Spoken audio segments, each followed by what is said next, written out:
pela ressurreição dos mortos, a saber, Jesus Cristo nosso Senhor, por intermédio de quem viemos a receber graça e apostolado, por amor do seu nome, para a obediência por fé entre todos os gentios, de cujo número sois também vós chamados para serdes de Jesus Cristo.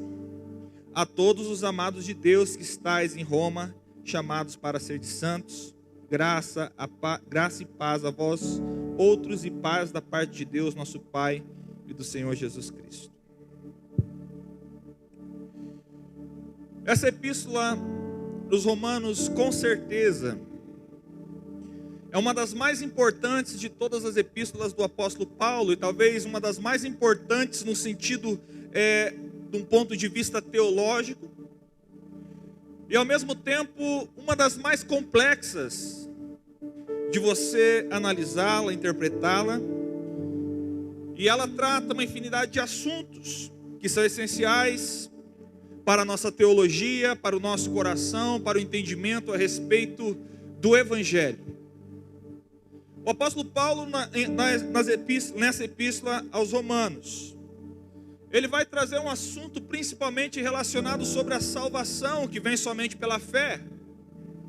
E essa epístola aos Romanos, ela vai ser um marco na nossa história como protestantes. Porque foi por meio dela que um homem chamado Martinho Lutero, alguém que tinha entregado a sua vida ao Senhor e era um frei, era um padre, estava se formando, mergulhado na teologia, mas o seu coração totalmente oprimido com a visão a respeito de quem era Deus. E conta a história de Lutero que quando um determinado dia ele vai até Roma e ele começa então a olhar à sua volta todos os cristãos, aqueles que iam até o Papa, eles iam até aquele lugar pagando indulgências, em busca de salvação para suas almas, mas pagando, e de repente ele tem um clique. E ele pensa, cara, tem alguma coisa errada nessa história. E através dessa epístola aos Romanos, ele começa a entender uma coisa: minha salvação não é pelas obras. A minha salvação não é conquistada por aquilo que eu faço, mas sim pela minha fé em Jesus. E a epístola aos Romanos, ela vai trabalhar sobre isso, sobre que o justo viverá pela fé. Em Romanos você vai ver a questão da indesculpável pecaminosidade do homem, que nós somos pecaminosos, nós nascemos no pecado e somos corruptos em natureza. Na epístola aos Romanos vai falar sobre a justificação mediante a redenção efetuada por Cristo. Vai falar sobre uma nova vida em Cristo, de uma liberdade que vem por meio da justificação pela fé. Mas dentre todos esses assuntos, um que se torna muito mais relevante ao nosso coração, para esse tempo, e que tem sido muito falado, ensinado, cantado, é algo a respeito da adoção. É nessa epístola que vai falar que, olha, vocês são adotados pelo Pai, vocês são filhos. Através do seu irmão mais velho, Jesus Cristo, agora vocês são filhos de Deus. O espírito de adoção. E algo tão tremendo falar a respeito dessa adoção é que, para o romano, a adoção era algo muito importante. Porque dentro da sua perspectiva, o filho natural era bênção, era bom. Mas quando se falava a respeito de você adotar alguém, é que você estava escolhendo aquela pessoa para ser o seu filho. Era resultado de uma escolha, ele estava te escolhendo para ser filho. Então, nos dias de hoje, nós temos falado muito sobre essa questão de paternidade, que nós somos filhos de Deus. Nós temos cantado canções que têm nos ensinado a respeito dessa teologia, que nós sim somos filhos de Deus. Lembro que no começo da casa de adoração, havia uma canção que era o hino da casa de adoração. Vocês lembram qual que era? Meu Deus, eu era órfão. Chegou um momento que eu não aguentava mais escutar essa música, irmãos. Porque era todo sábado que nós nos reuníamos. O Pai me adotou. Eu falava, não! E às vezes eles queriam cantar aqui nesse salão. Eu falava, não, pelo amor de Deus, cara. Eu sei que Ele me adotou, mas já foi. Chega. E nós cantamos, nós lemos, nós estudamos, entendemos que sim, de fato, nós somos filhos de Deus. Mas há algo que eu acho muito interessante no meio da cristandade moderna. A facilidade que nós temos de infantilizar a nossa fé, a nossa espiritualidade. Nós cristãos aqui do Ocidente, nós temos uma facilidade muito grande a respeito da infantilização da nossa fé. Da romantização de tudo. Como assim, pastor?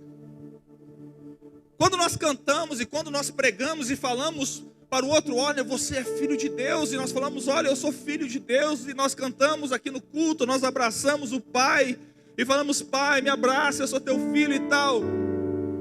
Há uma mentalidade que nós desenvolvemos.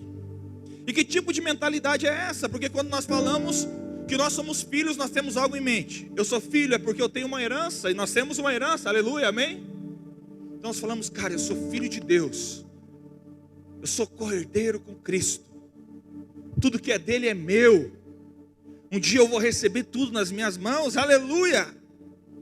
Quando falamos que nós somos filhos, nós temos na nossa mente, olha, o meu pai é um pai que me protege, eu sou protegido por ele, porque ele é meu pai. Quando falamos da paternidade de Deus e nós como filhos, nós estamos pensando no amor, no grande amor do Pai por nós, e sim, Ele nos ama. Nos ama tanto que Ele entregou o seu único filho. Nós não somos filhos de Deus na essência. Nós somos adotados. O único filho de Deus é Jesus, o nosso irmão mais velho. Mas nós falamos, Deus, Ele me ama. Eu sou filho e Ele te ama. Mas juntamente com tudo isso, nós inserimos dentro de nós uma mentalidade de filiação um pouco complexa, porque o nosso pensamento é um pensamento ocidental. Então, quando nós falamos sobre um filho, a nossa visão de um filho, unicamente, é como aquele nenê que está naquele colo ali. A nossa visão de um filho é como uma criança que depende em tudo e para tudo. Quando nós estamos falando que nós somos filhos, a nossa intenção é dizer, Senhor, Senhor, eu sou tua criança. Você vai cuidar de mim. Tudo que é teu é meu. E nós gostamos de tudo isso. Só que algo que nós não paramos para pensar é que dentro de uma mentalidade judaica, principalmente, ter filhos era algo de bênção. Opa, mas aqui também, mas a bênção que eles pensavam era a seguinte: quanto mais filhos eu tiver, mais pessoas eu tenho dentro da minha casa, sabe para quê?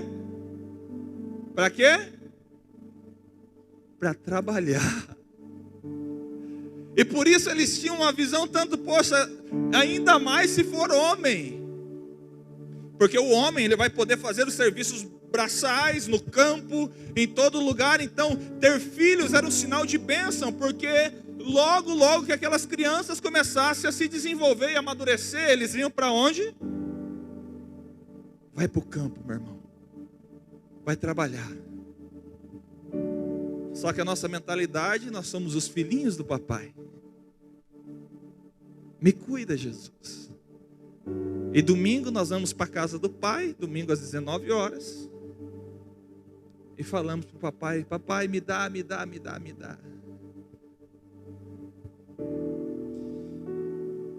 E algo que eu quero trazer nessa noite, dentro dessa introdução aqui, sim, nós somos filhos de Deus. Mas eu queria que no teu coração você pudesse lembrar de outra coisa também. Que além de você ser um filho de Deus, você também é chamado de servo. Servo de Deus. Porque aí vai mudar de figura.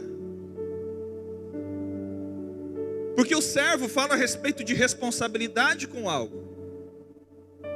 Ser servo de Deus implica em você ser um bom mordomo daquilo que Deus está te dando. E sabe o que mais envolve ser servo? Você precisa trabalhar. E nesse texto de Romanos capítulo 1, o Senhor ministrou muito ao meu coração.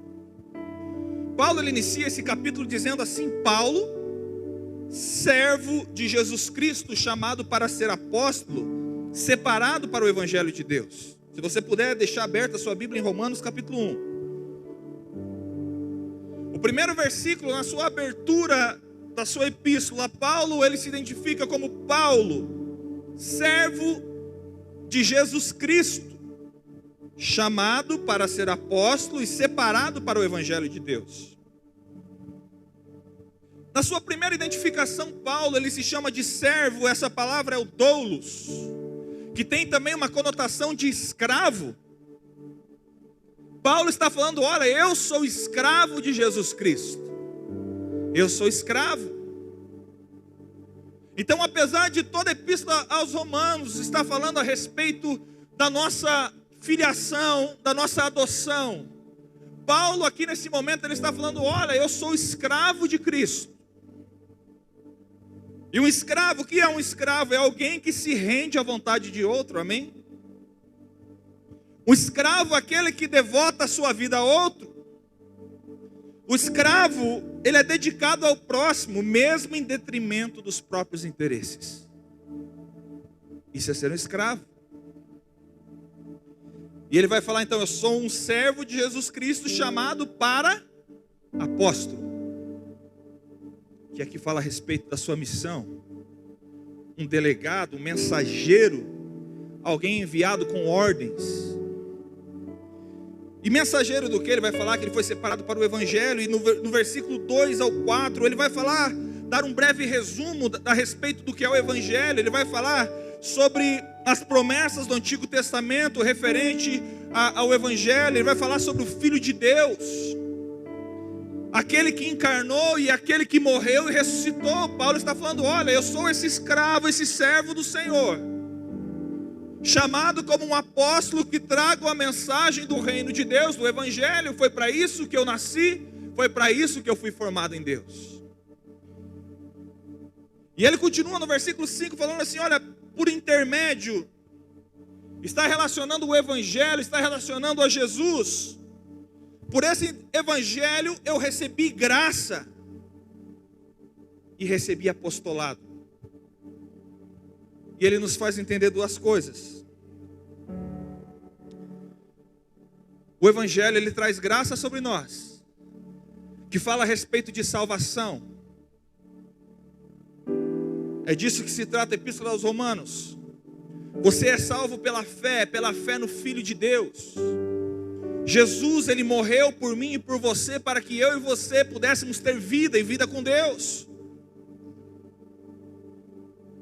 Esse é o amor do Pai, e nada que você possa fazer na sua vida fará com que o Pai te ame mais. E nada que você faça na sua vida fará que o Pai te ame menos. Porque isso se chama graça. Pastor, mas eu sou pecador miserável. Já é bom que você reconhece isso, porque sim, você é um pecador miserável, assim como eu. Mas por meio da graça nós somos salvos, mediante a fé. Então, através do Evangelho, você acessa essa graça. Por meio de Jesus, você acessa essa graça. E através dessa graça, agora você recebe o apostolado, ou recebe o chamado. Então fala sobre salvação e sobre missão.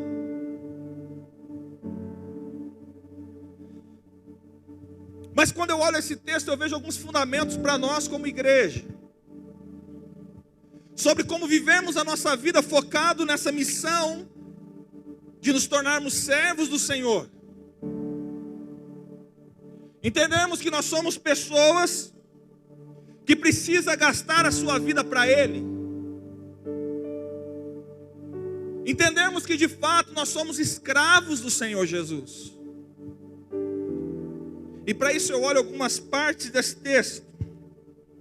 que Paulo ele vai trazer. Então no versículo 5 ele vai falar assim, olha, por intermédio, está relacionando o evangelho, a quem nós viemos a receber graça e apostolado por amor do seu nome.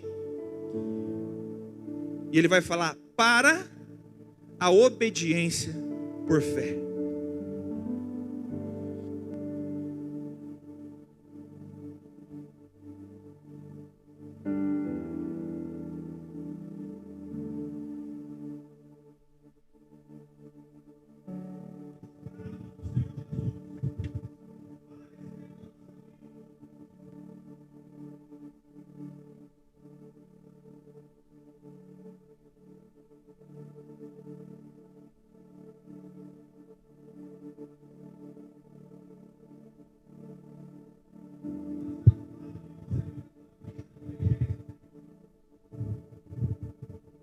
Só que nós precisamos entender que essa obediência, como o próprio texto está nos falando, é uma obediência por fé.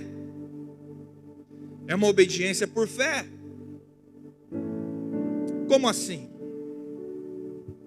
Eu quero que você abra a sua Bíblia, deixe marcado aí Romanos capítulo 1, mas vá lá para Êxodo, capítulo 21.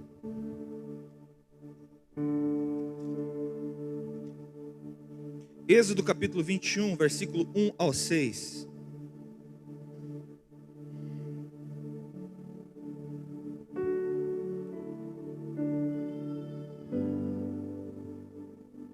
Amém? O título que é dado aqui é Lei acerca dos servos ou dos escravos. Diz assim: são estes os estatutos que lhe proporás. Se comprares um escravo hebreu, 6 anos servirá, mas ao 7º sairá forro de graça. Se ele entrou solteiro, sozinho sairá, e se era homem casado, com ele sairá sua mulher. Se o seu senhor lhe der mulher, e ela der à luz a filhos e filhas, a mulher e seus filhos serão do seu senhor, e ele sairá sozinho. E agora eu quero que você preste atenção no versículo 5 e 6, que diz assim: porém, se o escravo expressamente disser, eu amo meu senhor, minha mulher e meus filhos, não quero sair forro, não quero ser liberto, então o seu senhor o levará aos juízes, e o fará chegar à porta ou à ombreira, e o seu senhor lhe furará a orelha com uma sovela, e ele o servirá para sempre. Cara, que maravilhoso esse texto. Aqui está uma lei, um estatuto a respeito dos escravos, dos servos.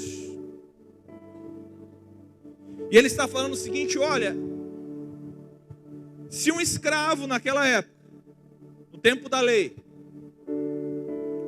no seu coração decidir, expressamente decidir no seu coração e disser, eu amo o meu Senhor, e eu não quero ser liberto, eu quero servi-lo para sempre.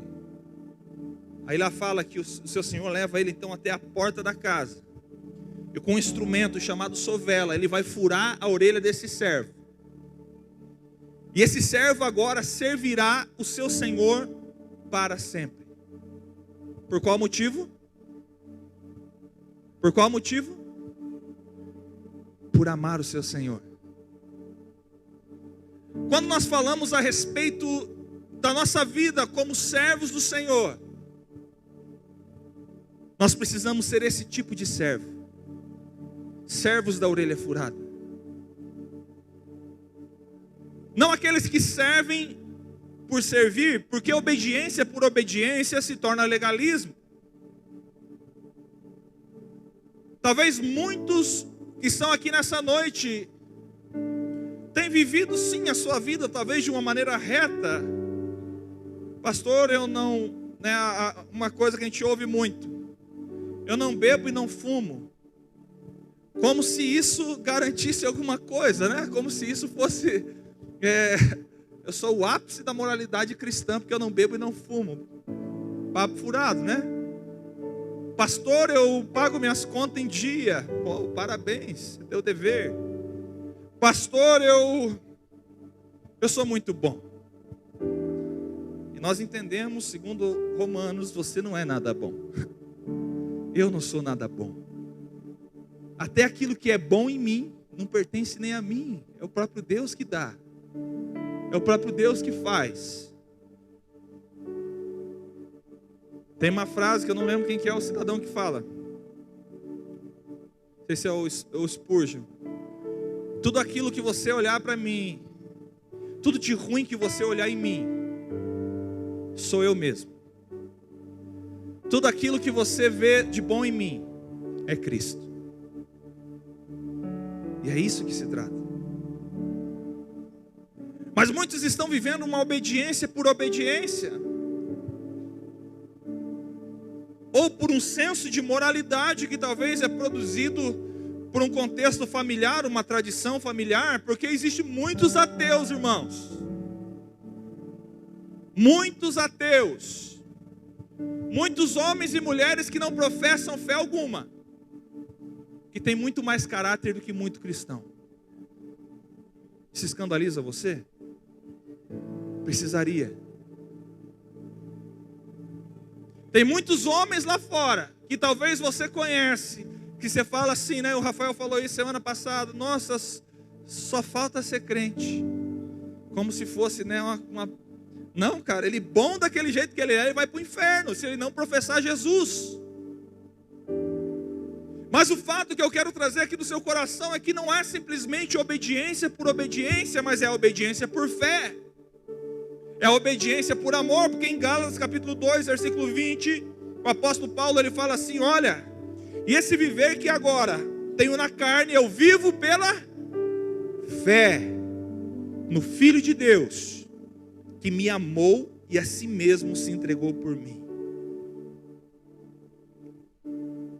Então entenda, a mentalidade de um servo, de um escravo, baseia-se em obediência, mas não uma obediência por obediência, mas uma obediência pela fé, por amor ao seu Senhor. E quando você entende isso, você vai parar com besteiras na sua vida. Pastor, isso pode, isso não pode. Pastor, fazer tatuagem é de Deus ou não é de Deus? Pastor, assistir Netflix é de Deus ou não é de Deus?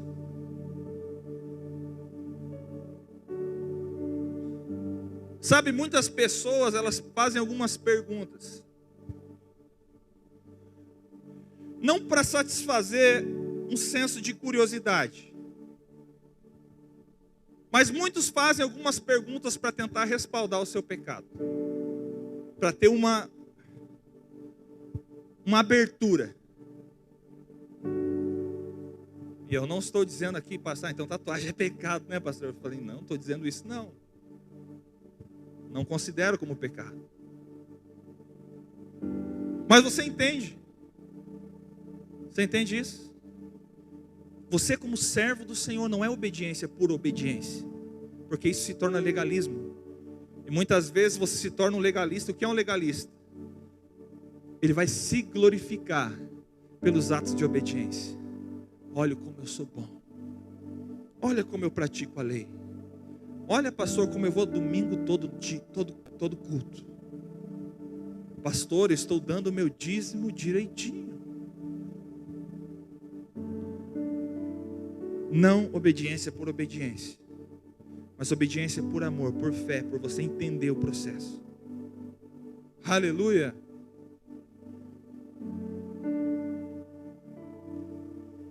Eu precisava vir pregar hoje, irmãos. Não sei porquê, mas eu sentia que eu precisava pregar hoje.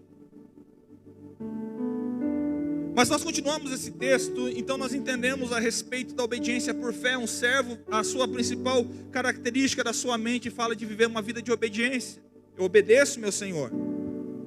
Mas a segunda coisa que eu vejo aqui nesse texto, no versículo 6, o apóstolo Paulo está falando, olha, vós sois chamados para serdes de Jesus Cristo. A outra questão a respeito de você ser um servo, um escravo do Senhor, um escravo da orelha furada,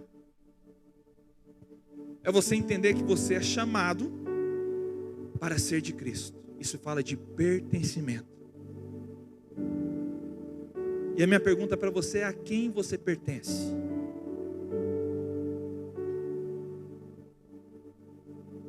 Porque um trabalhador comum,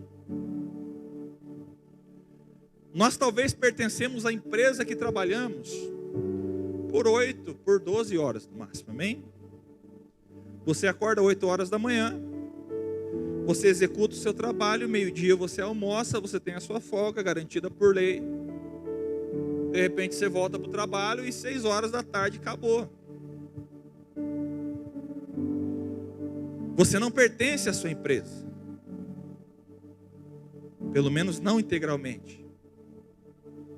Mas quando nós falamos a respeito de nos tornarmos escravos, servos do Senhor, você não pode ser um escravo ou um servo do Senhor de meio período. Você não pode ser servo ou escravo do Senhor apenas no culto de domingo à noite. E quando acaba às 21 horas, ou quando o pastor prega um pouco a mais, 21h30, você desliga a chavinha de servo, fala: agora eu vou viver minha vida secular. Diferenciando, achando que nós temos uma vida espiritual e uma vida secular. Aquilo que nós diferenciamos, falamos: olha, no final de semana eu vivo a minha vida eclesiástica espiritual, mas de segunda a sábado eu tenho minha vida secular. Pastor, não, meu querido, você não tem uma vida secular. Porque toda a sua vida, tudo que você faz pertence a alguém. Pertence a um Senhor. Se você é um escravo, você pertence a quem? Mas muitos de nós têm problema com isso, porque nós só queremos acessar Jesus como um Salvador. Jesus é meu Salvador. Ele me resgatou do império das trevas, me colocou no império da luz. Ele me redimiu. Ele é o meu Salvador, mas nós não conseguimos normalmente olhar para Ele como nosso Senhor. Como servos escravos, pertencemos a um Senhor. 1 Coríntios 3:23 vai falar isso. Olha, vós sois de Cristo. Simples assim. Vocês pertencem a Cristo. Jesus, em um dos seus títulos, de muitos que ele tem, um dos seus títulos é Senhor. É uma palavra do grego que é Kyrios, ou Kyrios, não sei. Essa palavra ela é usada 6.814 vezes na Septuaginta, que é o Antigo Testamento grego. E esse título foi mais atribuído pelo cristianismo primitivo para Jesus. Então Jesus era o Senhor, Jesus era o Kyrios. E após a ressurreição de Jesus, a comunidade cristã corajosamente proclamou que Jesus não era apenas um mestre humano, um mestre bondoso, mas ele também era o Senhor.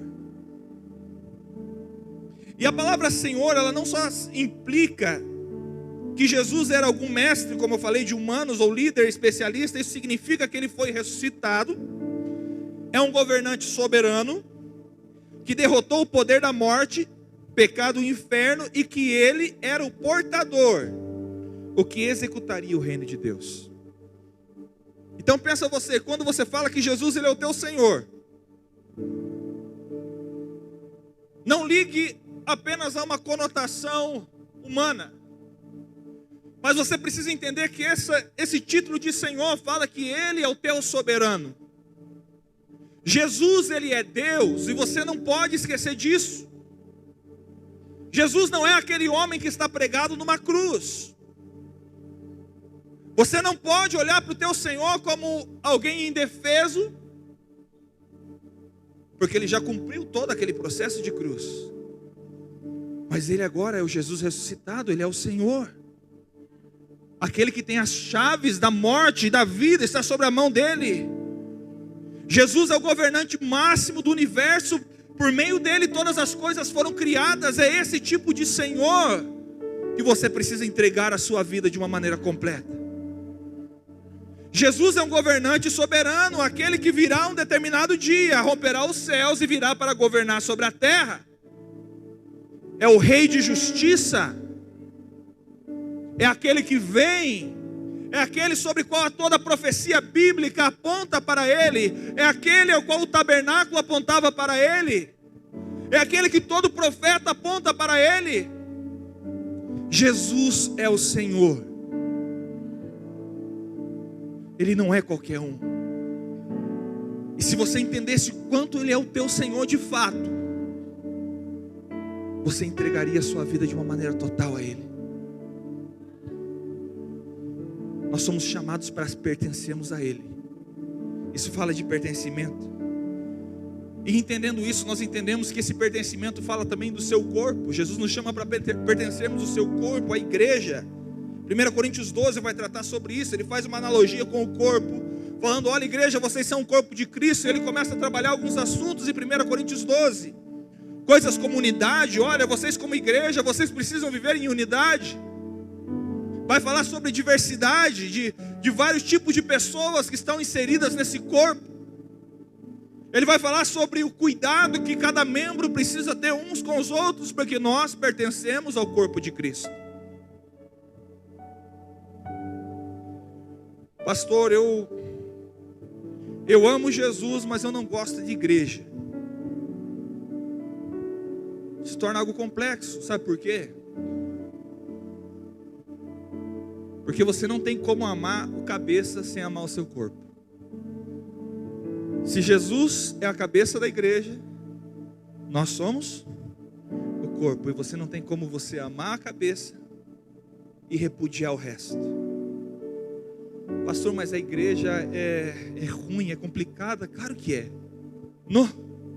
Você não sabe como, e talvez a sua visão ainda está numa visão bem superficial, né? Você vem no domingo à noite aqui, fala: nossa, a igreja é complicada, né? Eu troco com você uma semana, mas é a igreja que Jesus ama. É ela que Ele está aperfeiçoando, para que um dia ela se torne sem ruga e sem mácula. Ele está preparando a igreja. E sabe de uma coisa? A igreja não é essas 4 paredes pretas, 3 e uma de madeira. A igreja somos todos nós. Nós estamos sendo equipados e nós pertencemos a Ele, nós pertencemos ao seu corpo. E além de nós pertencermos ao corpo, Ele fala que nós pertencemos então também a uma família. Nós somos a família de Deus. Nós temos um pai, um só pai. Você tem um só pai com seus irmãos. Você tem um irmão mais velho, chamado Jesus. E você tem muitos irmãos. O grande problema é que nós normalmente não entendemos as linguagens que a Bíblia traz sobre nós. E não as colocamos de fato em prática. Falamos que a igreja é um exército, mas nós não estamos preparados para a batalha. Falamos que a igreja é o corpo, mas nós não estamos conectados com o corpo. Inclusive, abrindo um parênteses aqui, se o dedo é cortado fora, não está conectado ao corpo, o que vai acontecer com aquele dedo? Enfermeiros aí, ou os demais, ele vai necrosar e vai morrer. Não existe o crente Chuck Norris, o crente Rambo. Sabe o que é o crente Rambo? É aquele que, cara, eu vou sozinho para a guerra, eu vou com uma pistola e ele vai lutar contra 300 soldados que estão armados com AK-47, com submetralhadoras. E ele vai matar todo mundo, porque ele é o Rambo. Não existe isso no mundo espiritual e nem no mundo normal, né? Acredito eu. Se não existe nem no mundo físico que nós estamos aqui presentes, no reino de Deus também não existe isso. Você precisa uns dos outros e você não consegue talvez se conectar com as realidades do Evangelho, das figuras que ele traz, como família, por exemplo. Poxa, você vem para a igreja e você chama um ao outro de irmão. Nós trazemos esse nome muitas vezes como título, né? O irmão Leonardo. Hoje em dia está mais gospel, hoje não está mais usando muito, né, de irmão, né? Hoje é só o nome mesmo. Que até parece que envelhece o cara, né? Falar irmão Leonardo. Você imagina um cara carequinha. Ah, não, é ele mesmo, não. Mas envelhece a pessoa. Mas nós usamos apenas como um pronome de tratamento, como irmão, ei irmão. Mas quando Jesus fala que nós somos família, Ele está nos ensinando, cara, você precisa se importar com os outros.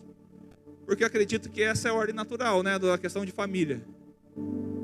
Você se importar com seu irmão, com seus filhos. É esse tipo de amor. Você pertence a um Senhor. Você pertence a um corpo, você pertence a uma família. Você não pode fugir disso, cara. Isso é o reino de Deus. Mas outra coisa que nós vemos dentro dessa questão, dessa mentalidade de servo. Então, primeiro, nós caminhamos por obediência como servos. Segundo, nós pertencemos a um Senhor. Pertencemos ao seu corpo e à sua família. Mas outra coisa que eu vejo nesse texto, que ele também nos chama, no versículo 7, a todos os amados de Deus que está em Roma, chamados para serdes santos. E aqui fala sobre a postura do servo. Santidade. Se há algo que a igreja precisa trazer novamente no centro dos seus ensinos, a igreja moderna, é que a vida de santidade não morreu. A vida de santidade não foi excluída da Bíblia pelo fato da modernidade. Nós temos um Senhor, e esse Senhor tem princípios estabelecidos que são eternos, não são passageiros.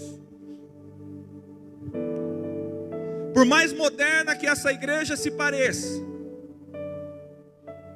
por mais moderna que as igrejas se tornem, com muitas luzes, com muito som, com mídia, você pode entrar nesse lugar, se sentir dentro do octógono, olhando esse troço aqui em cima. E você fala, nossa, que legal, cara. Que igreja massa. Mas se essa igreja não está pregando um caminho de santidade, se essa igreja não está falando para você, ei, você precisa renunciar à sua carne. Ei, você precisa acertar a sua vida diante de Deus. Cara, você está em fornicação? Conserta a tua vida. Você está em adultério? Cara, você precisa mudar o teu coração. Cara, você é mentiroso, você precisa mudar. Mas é uma mentirinha, pastor, é mentiroso. O evangelho é um caminho de transformação. Mas novamente eu falo, não é transformação por transformação. Não é mudança por mudança, porque isso o homem não consegue fazer. Você não consegue ser melhor por si mesmo. E talvez muitos de nós estamos batendo na trave por causa disso. Achamos que é nós que vamos ser santos por nós mesmos, pela força do nosso próprio braço. E tudo isso está relacionado à graça de Deus. Só que essa graça, ela não somente te perdoa dos teus pecados. Essa graça que Romanos fala, não é apenas para te acalentar o teu coração quando você erra e chega diante do Senhor, Senhor, de novo me perdoa, Pai. Mas essa graça também é uma graça capacitadora, que te dá forças para você vencer o teu pecado, que te dá forças para você não cair de novo no mesmo erro. Mas nós temos a facilidade de orar por uma graça para perdão dos pecados, mas nós não nos colocamos diante do Senhor orando, falando, Senhor, me ajuda a vencer a minha carne, ajuda a vencer a minha cobiça, ajuda a vencer, Senhor, a pornografia. Me ajuda, Senhor. Essa é uma graça que todo cristão precisa acessar, e você tem acesso a ela. Jesus, quando Ele ensina-nos a orar, Ele vai falar, Pai nosso que estás nos céus, santificado seja o teu nome, venha a nós o teu reino, e seja feita a tua vontade, assim na terra como no céu. O pão nosso de cada dia dá-nos hoje. Perdoa as nossas dívidas, assim como nós perdoamos os nossos devedores, e não nos deixe cair em tentação. Jesus está nos ensinando uma chave de oração. Não é apenas para você orar quando você cai, quando você peca, falando: Senhor, me perdoa dos meus pecados. Mas essa chave fala a respeito de você falar ao Senhor: Senhor, não me deixa cair em tentação. Senhor, hoje é segunda-feira, Pai. Hoje é segunda-feira, eu não tenho os olhos do meu pastor sobre mim. Senhor, eu não tenho os olhos da minha liderança sobre a minha vida, mas não me deixa cair em tentação, porque os teus olhos estão sobre mim, e eu não posso magoar o teu coração, porque eu pertenço a ti, Senhor. O Senhor está te chamando a um nível de responsabilidade pessoal. É muito além de você levantar os seus braços ao Senhor e falar: Pai, abraça-me. Isso é muito bom, eu amo, eu oro ao meu Pai. Sim, eu o amo, Ele é o meu Pai que está nos céus. Mas é essa a diferença: Ele é o meu Pai, mas Ele está nos céus. Ele é o Senhor de toda a criação. Ele é o Senhor de toda a criação que me vê. Os seus olhos estão passando por toda a terra, buscando aqueles que são dele, que são inteiramente dele. Há um chamado para a santidade.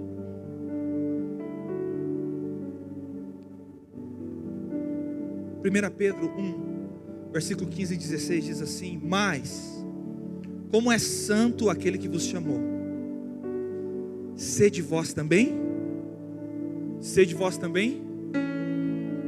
mas em toda a vossa maneira de viver. Sejam vocês santos. Quando? Domingo à noite? Quando você está numa reunião de célula? Quando você está na frente da sua liderança? Quando você está num culto? Não. Sejam santos em toda a vossa maneira de viver. Quando falamos de santidade, nós precisamos lembrar algo: os sacerdotes. No livro Pais Apostólicos, ele vai nos trazer a figura do sacerdote. O sacerdote, aquele chamado por Deus. E uma das roupas, as vestimentas do sacerdote, na sua cabeça havia um turbante. Não era um turbante, eu esqueci como que é o nome do troço agora, mas havia algo na sua cabeça. A mitra, obrigado. E nela havia uma lâmina sobre a cabeça do sacerdote. Sabe o que estava escrito nessa lâmina? Quem lê a Bíblia aí? Santidade ao Senhor. E nesse livro ele vai falar assim: olha, nós precisamos ser constantemente lembrados na nossa vida sobre a santidade ao Senhor. Aquela lâmina era algo que esfolava a testa do sacerdote. Uma lâmina de ouro. Constantemente ele lembrava que tinha algo. Quando ele se movimentava, ele sabia que tinha algo aqui na sua testa. E ele lembrava santidade ao Senhor. E sabe o lugar que estava posicionado? Na sua mente, na sua cabeça. Na sua cabeça. Não vos conformeis com este mundo, mas sejam transformados pela renovação do quê? Da vossa mente. Romanos 12, 1 e 2. O processo de santidade, ele precisa estar aqui, ó. Mudança de pensamento, mudança de mente. Não é apenas aquele fato de você, cara, eu não vou pecar hoje, eu não vou pecar hoje, eu não vou pecar hoje. E você não peca e você fica orgulhoso de não ter pecado. Aí você já pecou, porque você ficou orgulhoso.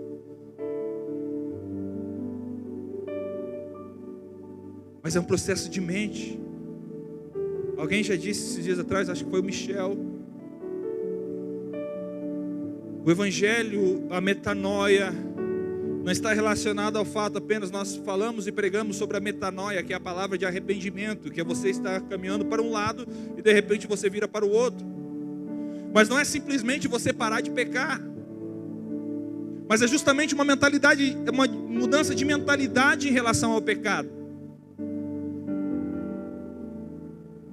É uma mudança de conceito a respeito do pecado. Por que eu não estou pecando? Então não é apenas não deixar de pecar. Rafael também fala, estou citando grandes homens de Deus aqui, olha. Mudança não é apenas parar de pecar, mas é a prática de justiça. Não é apenas parar de roubar, como diz o texto. Não pare de roubar. Mas ele se complementa dizendo, olha, mas o homem trabalhe com as suas mãos para poder abençoar.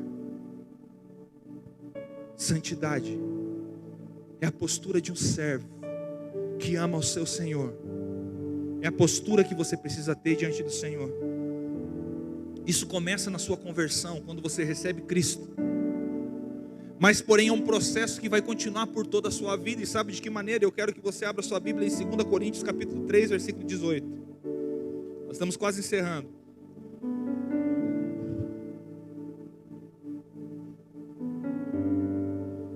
Segunda Coríntios 3, 18. Amém?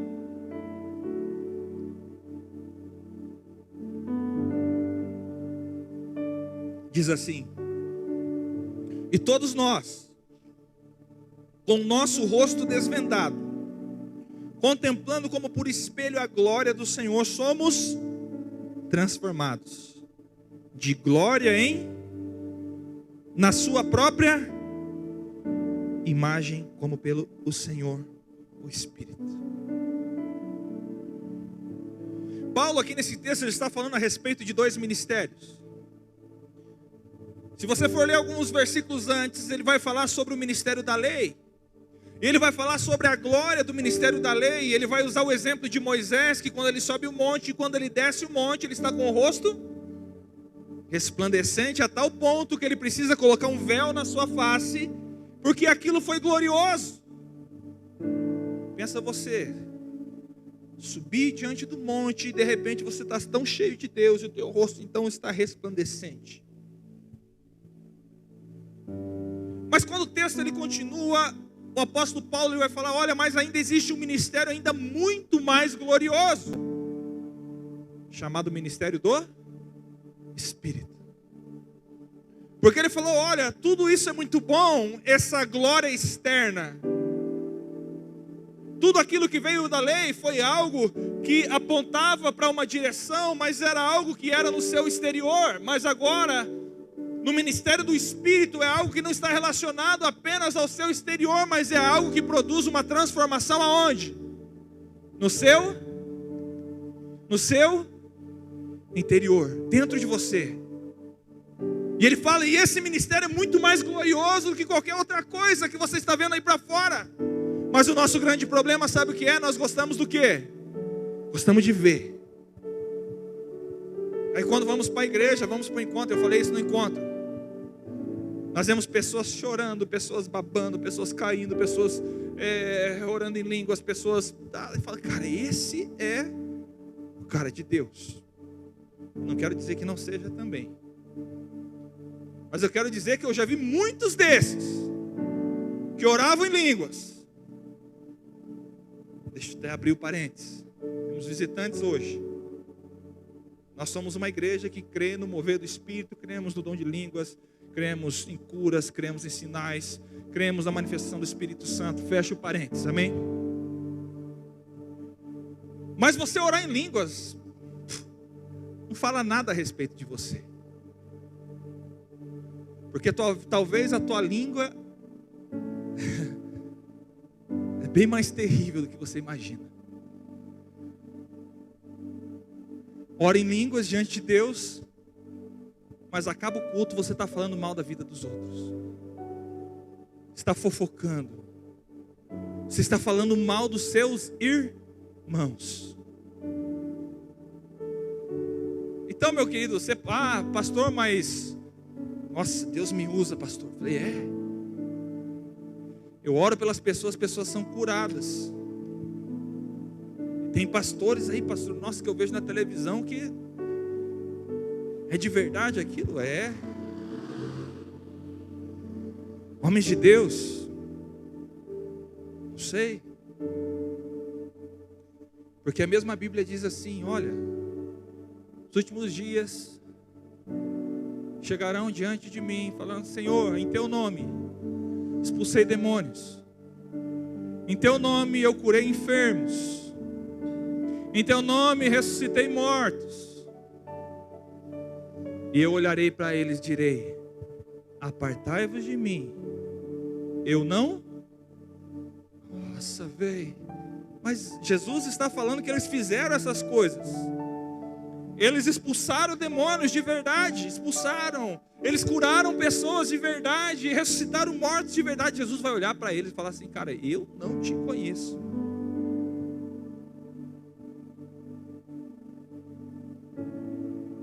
Você pode fazer um monte de coisa e não ser nada. Porque o que determina a sua vida eterna não é o quanto de coisas você faz para o Senhor, mas é você conhecer o teu Senhor. Porque Jesus fala, a vida eterna é essa: conhecer o Pai e ao seu Filho, a quem enviaste. Não é o que você faz, não é o quão bonzinho você é. Mas esse texto ele nos fala um caminho para a santidade. Precisamos ser parecidos com Jesus.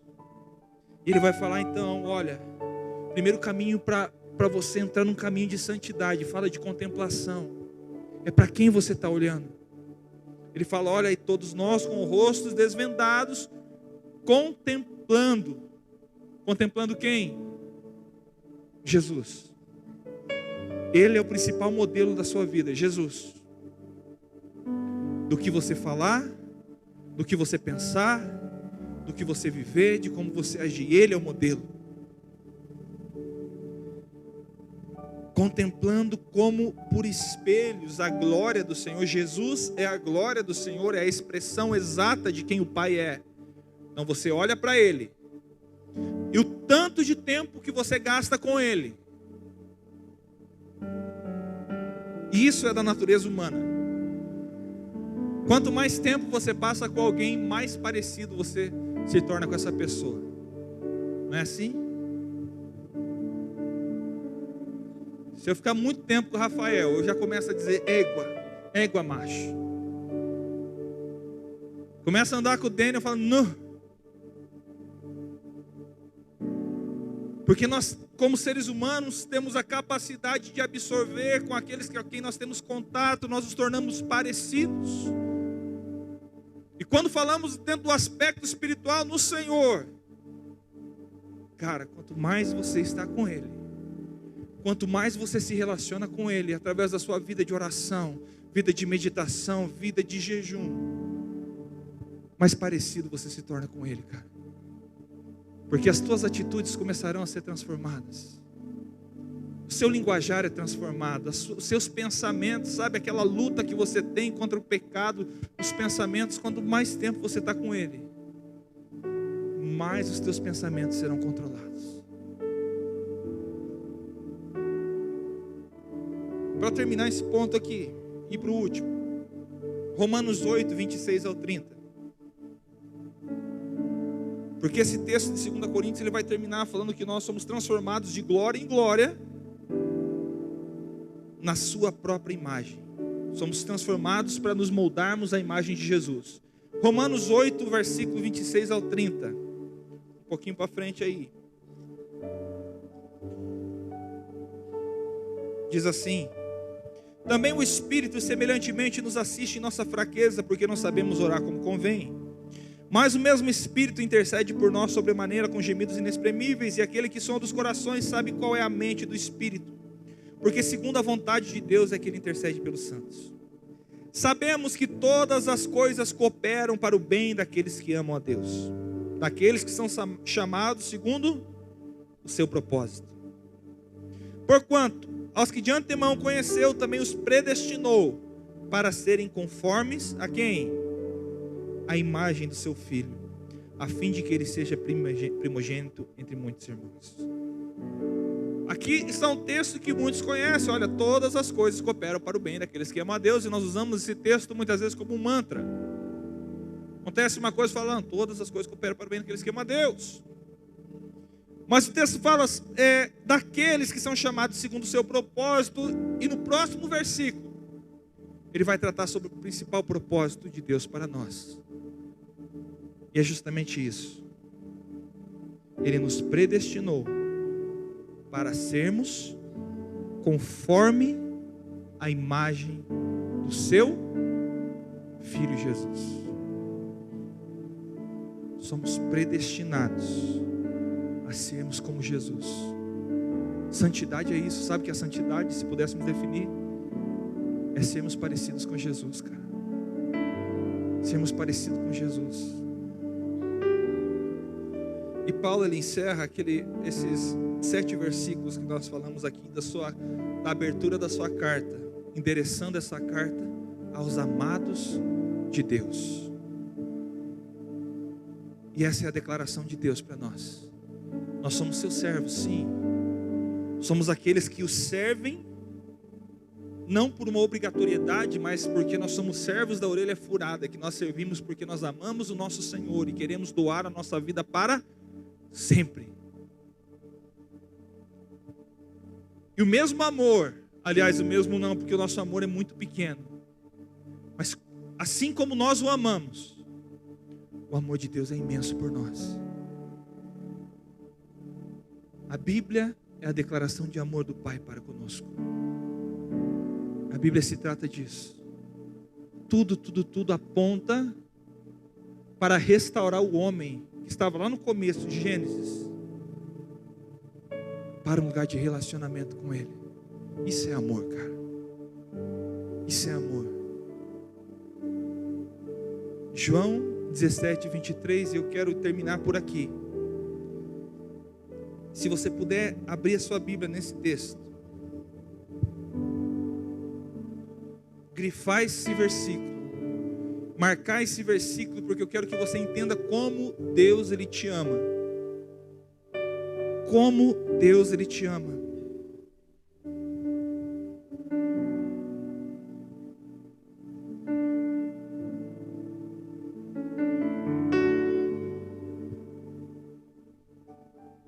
Apenas a parte B do versículo vai dizer assim. Essa aqui entenda que é a oração sacerdotal de Jesus. Essa é a última oração de Jesus. Então pensa no seguinte contexto: Jesus aqui já está caminhando para o seu lugar de entrega. Suou gotas de sangue, ele estava num estresse muito grande, tal ponto que ele suava gotas de sangue. E aqui é a última oração de Jesus ao Pai, ao seu Pai. E pensa numa oração verdadeira. A oração verdadeira do Filho de Deus, né? Se uma oração que nós precisamos aprender é com essa aqui. E nesse versículo ele vai dizer assim, na parte B, falando ao Pai: Tu, na parte B, Tu me enviaste e os amaste, como também amaste a mim. Quer saber como o Pai te ama? O Pai, e essa aqui é a oração de Jesus. Jesus mente? Não tem mentira alguma nele. Não existe engano algum, mas olha o que ele está falando. Dos seus discípulos, daqueles que o seguiriam. Pai, da mesma maneira que o Senhor ama a mim, você também os amaste. Eu não sei se você entende, meu querido, a profundidade disso, cara. Sabe quem foi Jesus? O Filho perfeito de Deus. Sabe esses problemas que você tem com identidade, esses problemas que você está caindo no pecado, esses problemas que você se sente indigno? Jesus, Ele foi tentado em todas as coisas, porém Ele não pecou, Ele não caiu. Ele era o Filho perfeito do Pai. E aquele ao qual, quando ele foi batizado, o Espírito Santo, de uma forma corpórea, repousa sobre ele, e dos céus abre-se uma voz dizendo: eis aqui o meu filho amado, em quem tenho prazer. O pai falando do filho.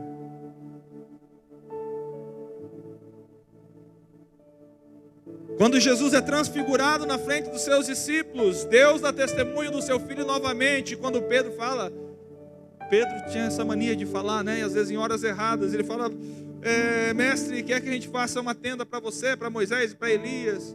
E de repente uma voz do céu fala: ei, eis aí o meu filho amado, cale-se. Jesus era o filho amado do Pai, perfeito, em que não havia erro. Mas Jesus, ele fala assim: Pai, o mesmo amor que você tem por mim, esse prazer que você sente em mim, você ama estes. Meu querido, Deus, ele te ama independente de quem você seja, independente do que você fez. Ele te ama da mesma maneira que ele amou o seu filho. Ele ama o seu filho eterno, Jesus. Cara, isso precisa ser suficiente para você, cara. Não há condenação para aqueles que estão em Cristo Jesus. Não há condenação, não importa o que você fez. Não importa o que você fez. Se você está em Cristo hoje, o teu passado não importa. O teu passado já não importa mais. Eu quero te convidar a se colocar em pé, meu irmão. Você foi comprado por um alto preço. Você é o servo do Senhor. Você é o servo do soberano. Feche seus olhos, no nome de Jesus, meu irmão. Feche seus olhos. O Senhor, nessa noite, Ele te chama para um lugar de responsabilidade. Lugar de responsabilidade, cara. Um lugar de entrega total, não uma entrega medíocre, uma entrega de domingo à noite. Não, o Senhor está te chamando para todos os dias você pertencer a Ele.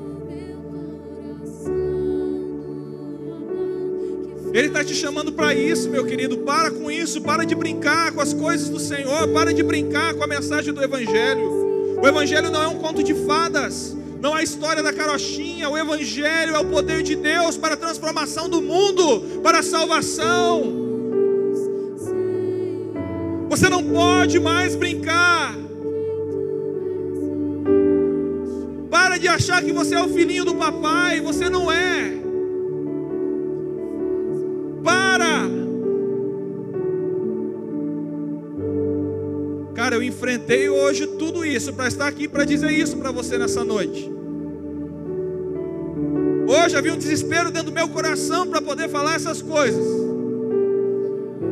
Para, meu irmão, a tua salvação, a sua vida eterna, ela não se compara, a sua vida no aqui e agora não se compara com a glória que vai ser revelada em você.